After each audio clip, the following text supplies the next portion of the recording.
तू कृपा कर बाबा, कीर्तन करवाऊंगा, कीर्तन कराऊं ऐसा।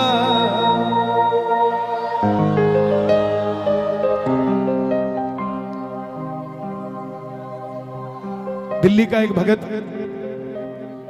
या मेरे नौजवान भाई बैठे हैं, और जीवन में भाइयों एक काम जरूर करना, किसी अमीर आदमी को 200 रुपए का गुलदस्ता देने की जगह किसी गरीब आदमी के गोलगप्पे खा लेना 200 रुपए के, उसका परिवार खुश हो जाएगा, आपको दुआ देगा। क्योंकि हम उसी को देते हैं जिसके पास पहले ही ऑलरेडी सब कुछ होता है। ये हमारी मानसिकता है। जिसको जरूरत होती है उसे नहीं देते, भरे हुए को भरना चाहते हैं। दिल्ली का एक 28-30 साल का लड़का 25-30 हजार रुपए से व्यापार शुरू किया बाबा पे भरोसा कर कर। लेकिन बाबा भी पूरी परीक्षा लेता है भगत की। जब तक परीक्षा में पास नहीं होगे तब तक ये अपना नहीं कहता आपको।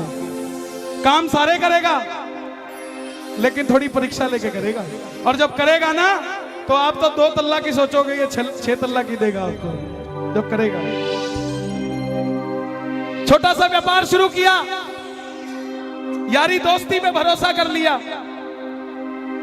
उधार माल दे दिया, पैसा वापस नहीं आया। करोड़ों में से लाखों निकल जाए कोई फर्क नहीं पड़ता, लाखों में से हजारों निकल जाए कोई फर्क नहीं पड़ता, लेकिन जब हजारों में से हजारों निकल जाए तो धंधा खराब हो जाता है। दोस्तों ने वापस नहीं किए पैसे, जो कहते थे माल उधार दे दे। आज आखिर में जेब में 250 रुपए बच गए। दिल्ली रेलवे स्टेशन से रिंगस की ट्रेन देखी तो टिकट 250 रुपए की, और वहीं से अपने पिताजी के पास जाने की सोची तो टैक्सी वाले ने भी 250 रुपए मांग लिए। तो पिताजी को फोन कर दिया, पिताजी मैं 2 दिन बाद आऊंगा आपके पास, मैं पहले उस हारे के सहारे से मिलने जाऊंगा कि मैं हारा क्यों, उससे पूछ कर आऊंगा कि मैं हारा क्यों। प्रेमियों, जिस आदमी ने स्वाभिमानी हो वो कभी किसी के आगे हाथ नहीं फैलाता। एक रिक्शे वाले ने अगर आपको नहीं छोड़ना ना तो आप जितने मर्जी टाटा बिरला की औलाद हो वो आपको छोड़ेगा नहीं, बोला मैं वहां जाता ही नहीं। ऐसे ही जब स्वाभिमानी आदमी होता है वो कभी किसी के आगे हाथ नहीं फैलाता। 250 रुपए लास्ट बचे थे, सारी रात भूखा रहा ट्रेन में, क्योंकि जो बचे थे उसकी टिकट ले ली। रिंगस पहुंच गया मोड़ पे, मोड़ पे उतरते ही जीप वाले आवाज लगा रहे थे, खाटू श्याम जी, खाटू श्याम जी, खाटू श्याम जी। उसने लगा सेवा में जा रही होगी, पूछ लिया भाई, बोला 100 रुपए। अब जेब में तो 250 तो सारे लग चुके थे।